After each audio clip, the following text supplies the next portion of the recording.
सो हाय पल्लव, आज तक डिजिटल में आपका बहुत बहुत स्वागत। आज तक। यस, आज तक डिजिटल। दिस माय मैं अब तक सिर्फ साहित्य आज तक में जाता था कभी कभार, but it feels really elated to be at Aaj Tak, and thank you everybody who is making this possible from the team of Aaj Tak. Yes, तो हम हिंदी में करेंगे स्पेशली क्योंकि आज तक हिंदी में बात कर रहे हैं। ठीक और है। बिल्कुल दूसरा, सबसे पहले तो शुरुआत, आप मिर्जापुर में छाए हुए हैं, ये तो सबको पता है। और आपकी शायरियां बहुत धमाल मचा रही हैं, काफी मीम बन रहे हैं और काफी उसकी रील्स चल रही है। मैं इसका पूरा श्रेय जो भी वो मीम बना रहे हैं और जो प्यार दिखा रहे हैं उनकी इमेजिनेशन को देना चाहूंगा कि उस एक एक मेरी शायरी को वो अलग अलग पर्सपेक्टिव से देख पा रहे हैं, उस पर मीम बना पा रहे हैं। तो उसमें मेरा कुछ योगदान नहीं है, सब उनकी इमेजिनेशन का कमाल है। जो लोग मीम बना रहे हैं और जो लोग समय निकाल रहे हैं, जो कि उनसे मेरा प्यार बन गया है, वो मुझ पे प्यार न्यौछावर कर रहे हैं, बरसा रहे हैं। तो उस प्यार के चलते वो लोग जो भी समय खर्च कर रहे हैं उसके लिए मैं तहे दिल से शुक्रिया अदा कर रहा हूँ। जितनी मासूमियत से आपने ये जवाब दिया है ना, इतनी मासूमियत से आपने शायरियां पढ़ी थी और फिर अचानक से पेंसिल उठा के आपने कत्ल कर दिया। हाँ, ये बहुत शॉकिंग ट्विस्ट था। पूरे मिर्जापुर में कई बार आप गेस कर ले रहे होते हैं कि अब कोई गड़बड़ होनी है, पर मैं बताऊं, मैंने देखी ये वाला ट्विस्ट, मुझे कहीं से उम्मीद नहीं थी कि कोई पेंसिल से भी मार सकता है। तो ये जो आपका कत्ल करने का भी अंदाज है नया, बिना चाकू, बिना छुरी, बिना कोई गन, सीधा पेंसिल, ये आइडिया किसका जनरेट था? जब आया आपको मिला था तो क्या था, मतलब ये हो सकता है या कैसे करना है, क्या सीन था ये? मैंने ऐसा सोचा नहीं था। मैं आम जिंदगी में नहीं मारता हूँ लोगों को पेंसिल से, तो मेरे लिए भी बहुत आश्चर्य की बात थी कि जो मुझे पेपर में लिख के मिला कि वो जिस मैंने भी पेंसिल का उतना ही इस्तेमाल किया है जितना मेरे ख्याल से इसमें सबने किया है इस वर्चुअल रूम में। लेकिन वो इस्तेमाल पेंसिल में जब मुझे पेपर पर लिख के मिला तो डेफिनेटली वो आश्चर्य मुझे, क्योंकि हमें स्क्रिप्ट पहले मिल जाती है शूट करने के 10 एक दिन 15 दिन पहले, तो वो आश्चर्य 15 दिन होते होते वो आश्चर्य टैक्टिक्स में बदल गया कि कितना मैं कैसे उस सीन को परफॉर्म करूंगा। वो आश्चर्य खत्म हो जाता है 15 दिन पहले अगर हमें सीन मिल जाता है तो। लेकिन इसमें मेरा कोई हाथ नहीं है, इसमें वो राइटर्स ने मुझे लिख के दिया था और मैं अपने कला का इस्तेमाल करके मैंने उसको एग्जीक्यूट किया है, उसको परफॉर्म किया है, व्यक्त किया। आपको पता है इस बार अभी आपके जो सीन है, आपके नाम के बहुत ज्यादा लोग सर्च कर रहे हैं गूगल पे, आपके बारे में लोगों को ना बहुत जानना है। तो आपकी शुरुआत है, तो आप एटलीस्ट हमें बताएं आप कहाँ से हैं और आप एक्टिंग में कैसे एंटर हुए? मैं एक्टिंग में कैसे एंटर हुआ मुझे नहीं पता, एक्टिंग मुझ में कैसे एंटर हुई मुझे पता, उसका मैं उसके बीच में कहीं मेरे माँ के अंदर देखता हूँ। बहुत ज्यादा व्यक्त करने वाली महिला है वो, बहुत एक्सप्रेसिव महिला है। तो मुझे लगता है कि वो चीज टू एक्सप्रेस मेरी जीन्स में है, मेरे अंदर जो मेरी बायोलॉजी में शामिल है वो चीजें।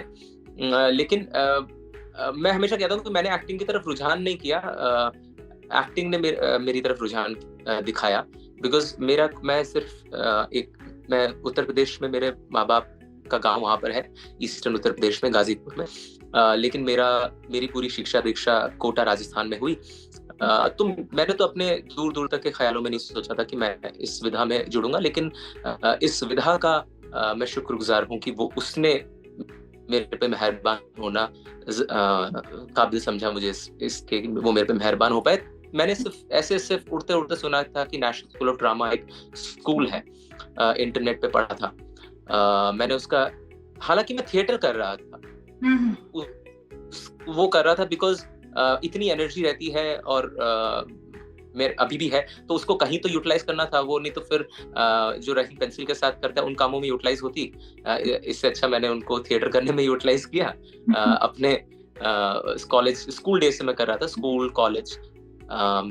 बाद में जब नेशनल स्कूल ऑफ ड्रामा के बारे में पता चला तो मैंने उसका एग्जाम देने की कोशिश की और दे वर काइंड इनफ, वो उनकी शुक्रगुजार हूँ उनका कि उन्होंने मुझे एक्सेप्ट कर लिया। तो उसके बाद फिर चीजें, आई वोंट से सीरियस, मैं ये नहीं कहूंगा कि सीरियस हो गई एक्टिंग में, लेकिन मैं ज्यादा जिम्मेदार हो गया एक्टिंग को लेकर कि और मैं ये कहता हूँ कि मैं एक मनोरंजक हूँ जिसको एक्टिंग भी आती है। तो मनोरंजन मैं हमेशा से करता था और नेशनल स्कूल ऑफ ड्रामा में जाके मुझे एक्टिंग के भी थोड़े से लाव लश्कर देखने को मिले और थोड़े असला बारूद मिल गए बॉम्बे में लाके फायरवर्क्स करने के लिए। तो बॉम्बे में कहते हैं ना, हमेशा जो एक्टर्स हैं दो तरह की सोच लेके आते हैं जो नॉर्मल हमने समझा है। या तो आप शाहरुख खान को देख के इंस्पायर होते हैं या मनोज बाजपेयी और इरफान खान को देख के इंस्पायर होते हैं। आप इस वे में आए थे कि मुझे उनके जैसा नहीं, क्योंकि वो अलग इंडिविजुअल पर्सनालिटी, आप अलग हैं, एक होता ना हम एक एक्टर बनेंगे, आप क्या रामनगर में आपने भी चक्कर काटे या ऑडिशन मिला, कैसे हुआ ये जर्नी? हाँ, मैं किसको देख के इंस्पायर हुआ, सवाल का जवाब देता हूँ। मैं अपनी माँ को देख के इंस्पायर हुआ। आई विश, मैं दुआ करता हूँ कि मैं वो जितनी ऑनेस्टी से एक्सप्रेस कर पाती हैं, मैं अपने इस ये आपके माध्यम से कह पा रहा हूँ इतनी ऑडेसिटी से कि इस लंबे करियर में जो अब आगे है, मैं आगे चल के उतना ऑनेस्ट हो पाऊँ जितनी मेरी माँ है ऑनेस्ट। तो मेरे लिए तो वो बिगेस्ट इंस्पिरेशन है ऑफ बीइंग ऑनेस्ट, ट्रूथफुल होना, सच्चाई होना, सात्विक होना अपने अभिनय में। तो मेरे इंस्पिरेशन वो है। हालांकि ये बहुत बड़े बड़े नाम है, मैं बहुत अदना कलाकार हूँ उनके सामने। शाहरुख खान सर, इरफान खान सर, इनके सामने बहुत अदना कलाकार। इनके काम को देख के मैं मुतासिर ही हुआ हूँ, लेकिन और मुझे लगा नहीं कि मुझे इनकी तरह बनना है, क्योंकि मेरे पास एक बहुत बड़ा इंस्पिरेशन मेरे घर पे था। और रही बात, आपने वो आराम नगर की बात की, हालांकि वो रिगमरोल है जो इंग्लिश में शब्द है, राउंड्स आप करते हो एक्टिंग के दुनिया में आकर, तो वही एपिसेंटर है, वही केंद्र है जहां से आपको काम मिलने की गुंजाइश होती है। तो हाल मैं भी गया, और वो जगह बहुत जेनरस है, बहुत काबिल लोगों को हाथ खोल के और बाहें खोल के काम देती है।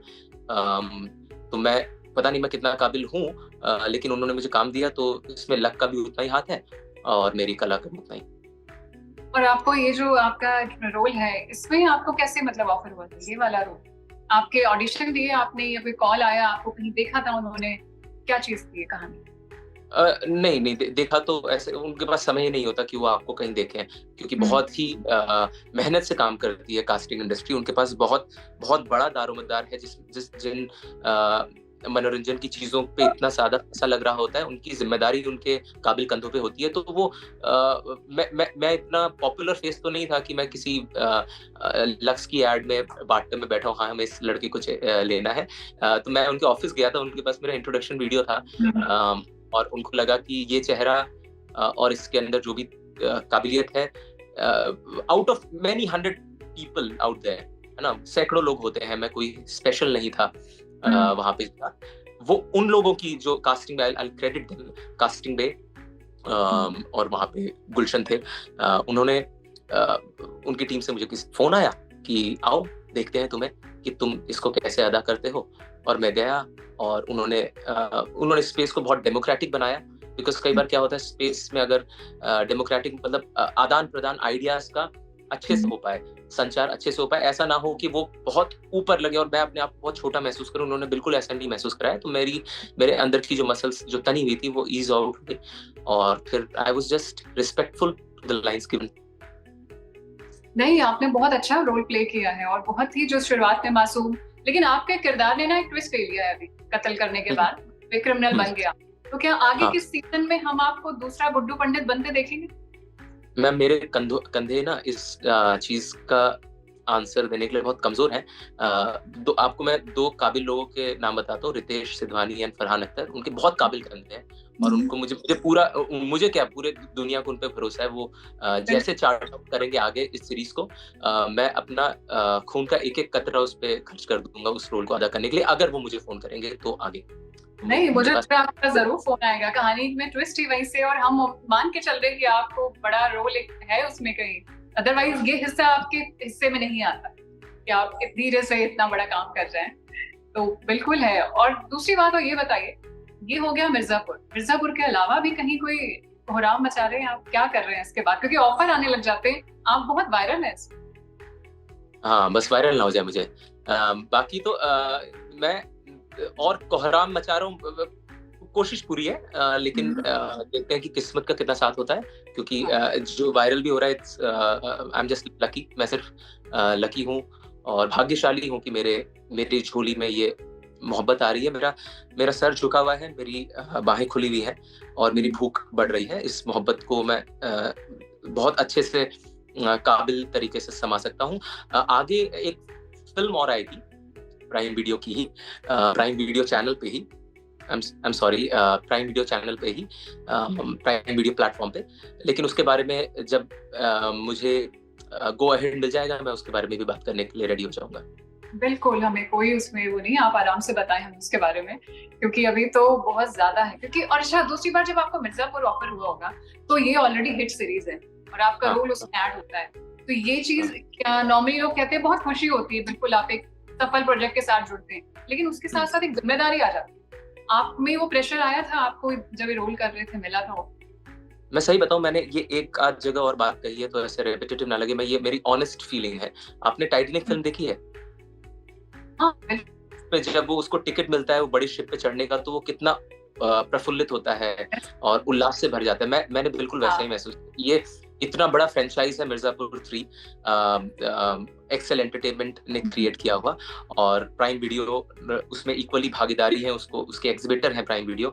इतना बड़ा शिप है, सारे इंजन सब बड़े मखमल तरीके से काम कर रहे हैं, लोग उस पर चढ़ के उसका लुत्फ उठा रहे हैं। तो मुझे भी टिकट मिला है, चलो चढ़ के देखते हैं वहां से क्या होगा, मैं भी क्या अपनी बाहें फैला सकता हूँ जैसे ने फैलाया था। तो मैं नर्वस से ज्यादा मैं बहुत ज्यादा खुश था, प्रफुल्लित था, और बस उसको संभाल लेने में मेरी पूरी शक्ति खर्च हो रही थी कि मैं इस बड़े शिप पे शामिल हो गया हूँ। तो I was just a Jack on Titanic, on this big ship of Mirzapur. बिल्कुल, उतनी बड़ा आपका करियर आपका हो जितनी बड़ी टाइटैनिक हिट थी।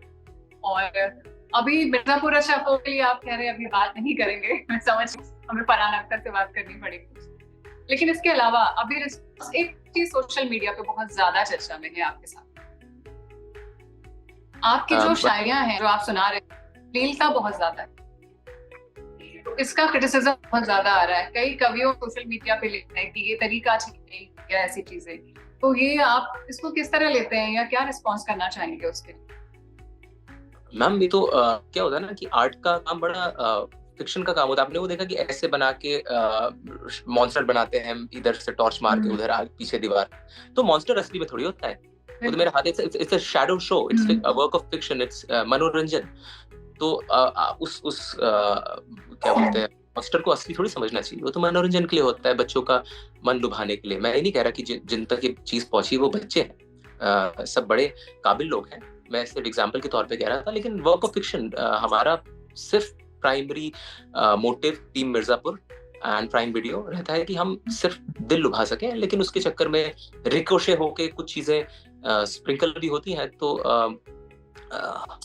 वो तो हमारा पूरा मोटिव रहता है कि ये हम वर्क ऑफ फिक्शन ऑनेस्टी से ऑडियंस का मन लुभाने के लिए क्रिएट करें।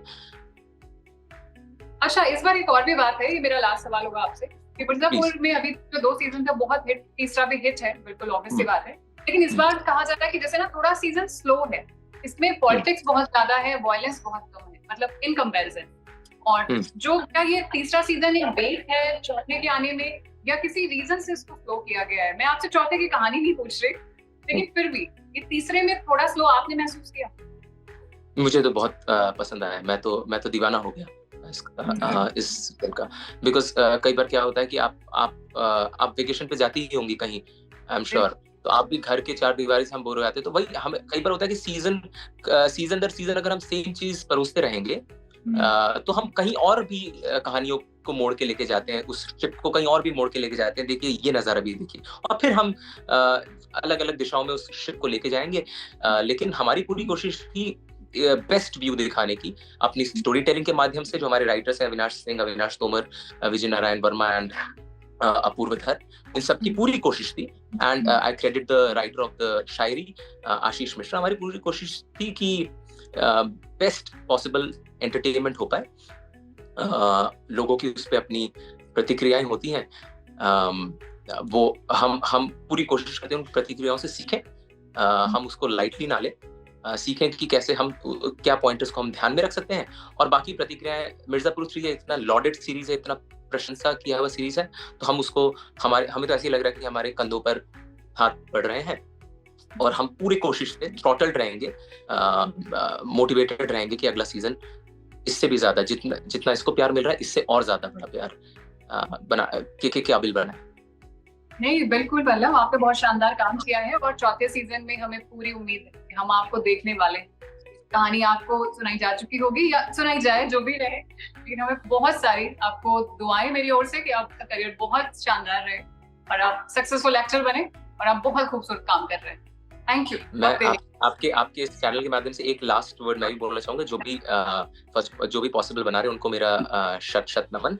और जो भी प्यार ये जो भी व्यूअर्स देख रहे हैं और जो भी इस पे प्यार बरसा रहे हैं रहीम किरदार पर और मुझ पर, पल्लव सिंह पर, मेरी बाहें खुली हुई है, मेरी भूख बहुत है। आप ऐसे ही बरसाते रहें और मैं अपने आखिरी सांस तक आपको आपके मनोरंजन के लिए मेहनत करता रहूंगा, प्रयत्न करता कोई रहूंगा। शायरी सुनाएंगे आप हमें, आप हमारे लिए? मैं ना इतना फ्लो में हूँ। I am sorry I didn't get your name ma'am. Richa Mishra. Richa ma'am, I am so in the, मैं इतना उस बाढ़ में हूँ ना उस प्यार के, मैं अभी भी रहीम वाले जोन में हूँ। तो मैं ऐसी चीजें निकल जाएंगी मेरे मुंह से जो कि इस चैनल के लिए ठीक नहीं रहेंगी। लेकिन वो शायरी मत सुनाइए, हम चला नहीं पाएंगे। हाँ, चला नहीं पाएंगे, लेकिन ऐसी दो लाइनें कि क्यों देखती हो आईने में खुद को तुम तो खुद से भी ज्यादा खूबसूरत हो। अरे वाह, क्या बात, शुक्रिया, थैंक यू वक्त देने के लिए हमें। बहुत बहुत शुक्रिया आपका समय देने के लिए।